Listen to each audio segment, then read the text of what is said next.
All right, so it's like midnight 30 on Monday night after the workshop, and me and my amazing roommate Emily are chatting it up like we've been doing every evening, and she just asked me, well, no, she just was telling me about how she's gotten 2 leads so far, and one of them blocked her, and it's so frustrating because she was so excited, and she really wanted her to come to live the dream, but now she'll never get to experience it, and she couldn't convince her to buy, and I just had to stop and say, hang on, I got to shoot a video, because it reminded me of what I asked Diane Hochman today in the workshop.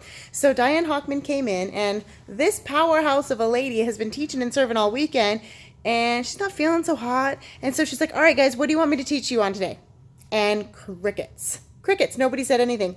And so she immediately dived into, okay, when a leader gives you their time, when a teacher gives you their time, you need to have something ready. You guys, when you have the opportunity to speak to a leader or, someone who's doing well in their business, you need to have a notebook full of questions to ask. I always did, because this lady has had access to people like Jim Rohn and Joe Schroeder. And so the next time she's like, so does anyone have a question to ask me? I'm like, whoop! And I said, the question I asked her was, how do you detach from the end result? And she said, that's a great question, Sarah. And what she said is, it's a numbers game. And so, Emily, I'm going to tell you right now, it's a numbers game.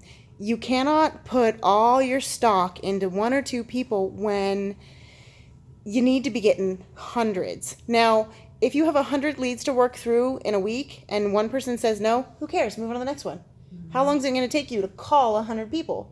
It's going to take you a while. If each call takes you 10, 15, 20 minutes, that can take you a while. So 1 no is no big deal because I got 99 others. 2 no's is no big deal. I got 98 others.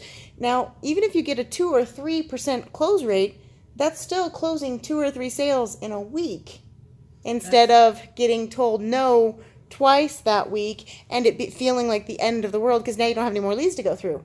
So again, what she said is, it's a numbers game. You got to do,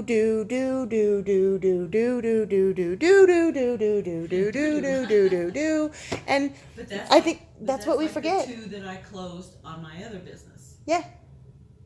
So how many leads did you work through before you closed those? Probably 100. See? And that's only a 2% closing rate, but we all have to start somewhere, and 2% closing rate isn't horrible because it's not 0%, right? It's still 2. It's still 2. And then the next time, it'll get better, and the next time, it'll get better.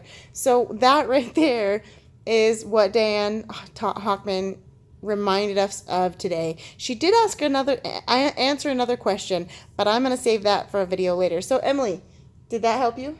Yes, it did.